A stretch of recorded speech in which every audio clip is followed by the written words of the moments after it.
Okay, welcome back to Jack Sports Television. I'm Brian Lyle. This is Pat Donovan. You were watching a little bit earlier. We touched on LeBron James and more or less, was he making too much of a big deal about the free agency? Again, he's the last domino to fall. Now, we're going to break down, okay, potential scenarios. Again, if you haven't been paying attention, I don't see really how anybody has not found out about the 6 remaining teams, or the 6 teams that were part of the mix. You've got the Clippers, the Knicks, the Nets, the Heat down there in Miami. You've got Chicago, and you've got his hometown of Cleveland. I think we can start off by ruling out the Clippers. I don't, quite frankly, seeing LeBron James going to the Clippers. Too much bad luck with that franchise. And really, when you look at their roster, let's talk from a basketball standpoint, really outside of Baron Davis, and you really can't rely on him. You know, Blake Griffin, he hurt himself coming in, so he might be a ball player. Unfortunately, he just gets hurt all the time. The Clippers have that bad luck. Sean Livingston, another great talent, busted his knee up. I don't think he wants to go there. Donald Sterling might be the curse. You were mentioning something about the Knicks. Tell us why you kind of think the Knicks still might be a possibility. I do, and I don't think they're a strong possibility. Right. I think, like you and like all of America, we think it's pretty much down to, does he stay in Cleveland or does he go to the Miami Heat with Bosh and with Dwayne Wade? Mm-hmm. But I think the Knicks, they are a possibility because A, they've got the money to spend.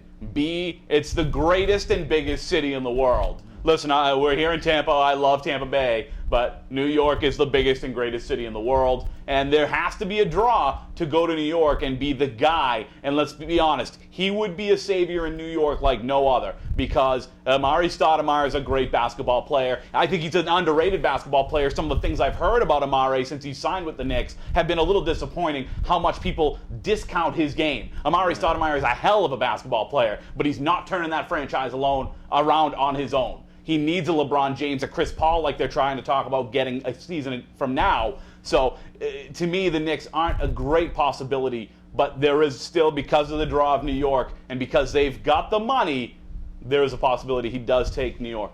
Yeah, just to chime in a little bit more about the Knicks, a lot of people don't even know who Danilo Gallinari is. Okay, 21-year-old power forward, 6'11", 15 points a game last year, effective from outside.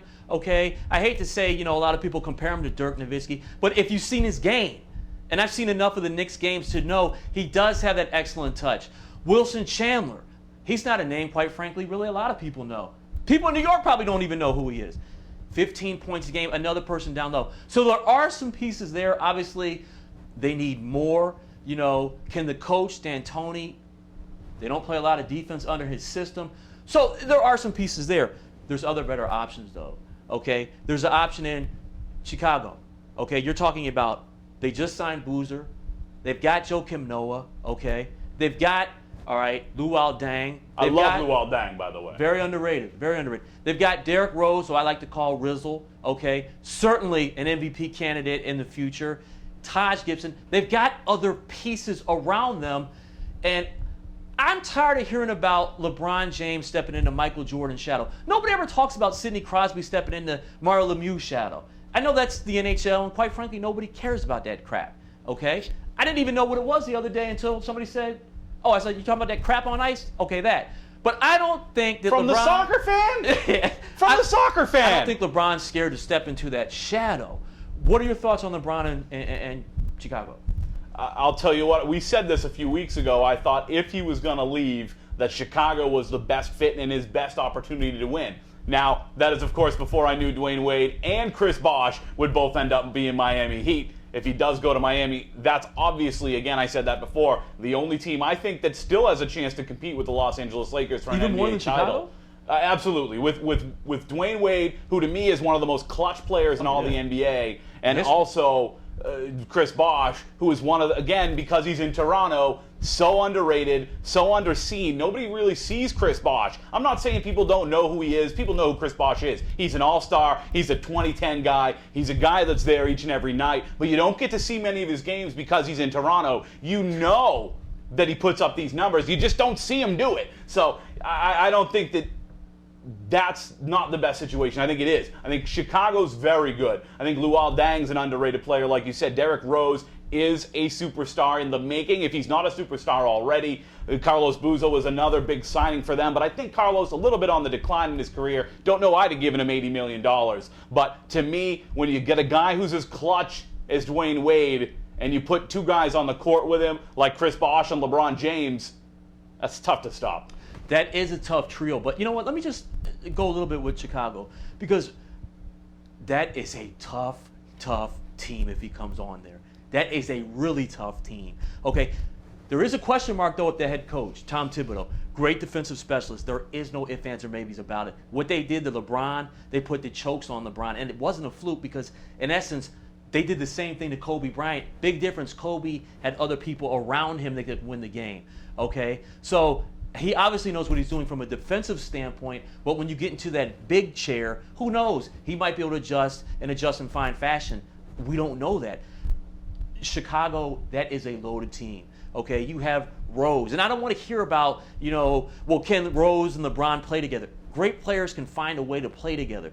They they're going to need some more shooters.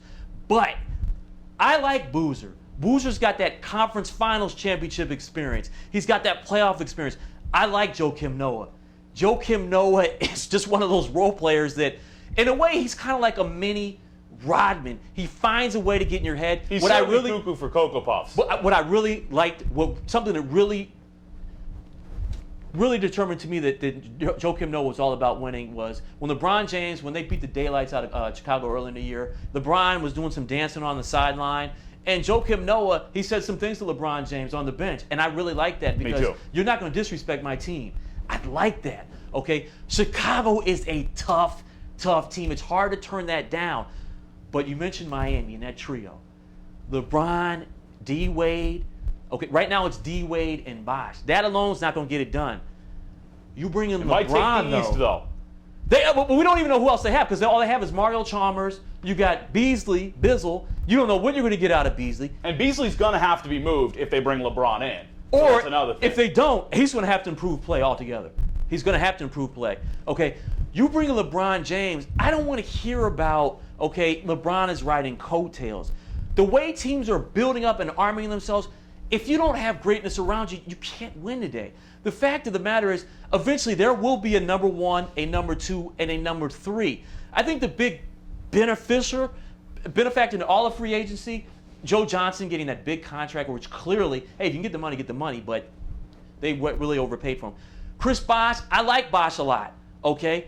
Fact of the matter is, last 2 years they haven't even gotten to the playoffs, so he's really a 2 or 3. I like Miami. Stay tuned, though. We still need to talk about Cleveland. Then we'll make our prediction as far as where LeBron James is going to go. Once again, Vegas Showgirls. Pat, take us on out of here. It's the place to be, Vegas Showgirls.